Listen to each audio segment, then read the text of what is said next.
So I watched two movies tonight. Um, One was 1929's The Single Standard, starring Greta Garbo, and it was directed by John S. Robertson. And okay, so the premise, if you read anywhere on the internet, says that it's a woman who's decided, like a sort of society woman, because they're the only ones that get to be adventurous in 1929, who wants to prove that men or women can love as recklessly as men. And it sounds like, woo, really great, but it's like that's totally not what happens in the movie. Spoiler. She just falls in love just like any other one-dimensional female character in so many romance films from here on out.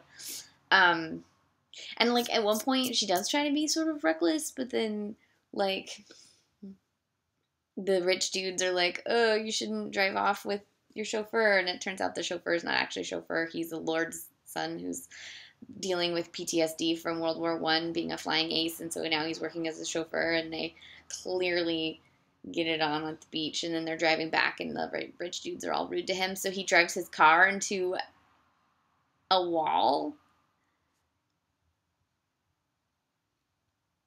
and then they cut to like a little while later, and she's a little depressed about it, and I'm like, dude, you have this meaty character who is like dealing with shit from, God knows what he saw. He was in the shit. He was in Wings, basically.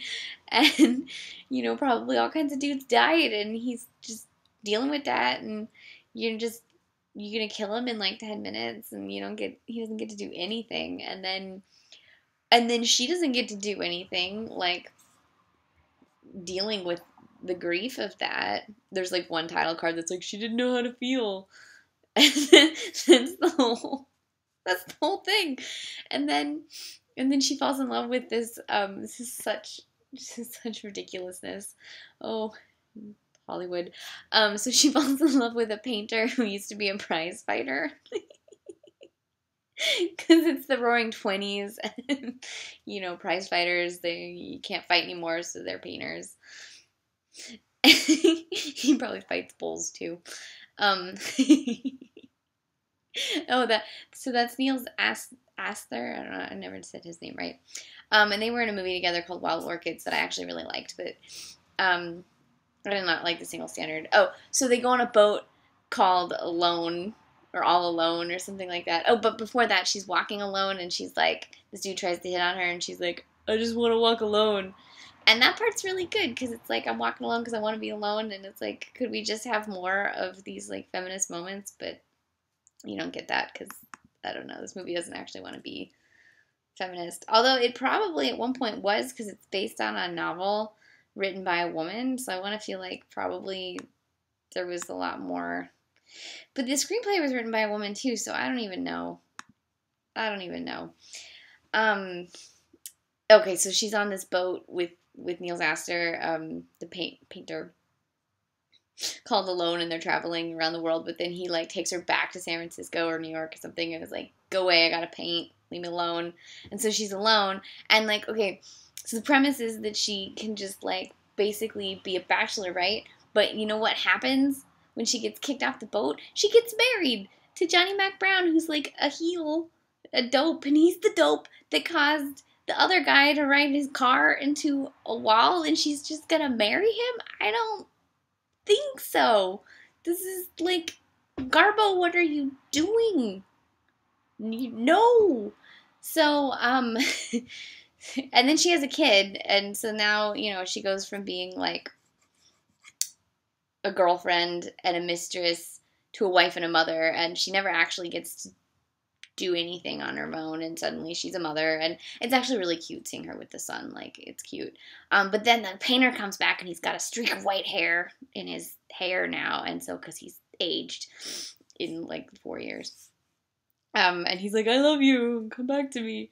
And she's like, I'll do it. But then, I'm totally spoiling this movie, I'm really sorry. Because it's just so ridiculous. Then her husband, Johnny Mac Brown, the heel, he's like, no, Just, like, don't leave in a scandal. It'll ruin my son's reputation. I'll arrange to have myself killed in a hunting accident, and then you guys can be together. And then Greta Garbo finds that out, and she's like, no, no, that's not okay. And so she doesn't go with the man that she supposedly loves because of duty to Johnny Mac Brown the heel and this cute little son whose reputation would get messed up if she had true love. That's the movie. It's like 70 minutes. They pack a lot in those 70 minutes. It's just preposterous and had, like, it could have been a great exploration of a lot of things, and instead it was just a really ridiculous. Whoa! I plugged in my power. Now there's, like, bright lights. I don't know. I know I shouldn't be projecting, like, modern feminist lens onto a film from 1929, but it could have been so much more than it was. So that was that one. And then I also watched The Office Wife, which was directed by Lloyd Bacon and starred Dorothy Mackaill, who I normally really love. Safe in Hell is, like, one of my favorite movies. And Louis Stone, who usually plays, like, the father, and he gets to be a lead, which is nice. And it's Joan Blondell's first talkie, which is awesome, because she's got, like, brown hair. It's really weird. And it's based on a Faith Baldwin novel. Now, I love Faith Baldwin. I read Skyscraper, which is this, like, amazing feminist tome about working in a skyscraper building in 1930 and then, like, double standards and how you can't have a career and be married and, like, legally you couldn't. Like, all these people are lying about that. And then there's a really, really shitty adaptation of it that just is like, great for, like, crazy ass pre-code craziness, but, like, everything that makes that novel great is not in the movie. The movie is called Skyscraper Souls. Just Skyscraper by Faith Baldwin is available from the Femmes Fatales, the Feminist Press. Their noir, like, pulp label you can get on Amazon. It's great. So I'm wondering, The Office Wife, also a novel by Faith Baldwin, who wrote 85 novels, and most of them are out of print right now, which is just, like, really pisses me off. I'm betting that the novel was really satirical and biting and had a lot to say about office politics and secretaries and husbands and wives and had a lot of layers. This film has none of that. This film is just sappy. Dorothy Mackaill doesn't get anything to do. The wife is just awful. But it does feature Dale Fuller at the beginning, who's, like, got one of the most amazing, like, old Hollywood faces. You'll recognize her the minute you see her.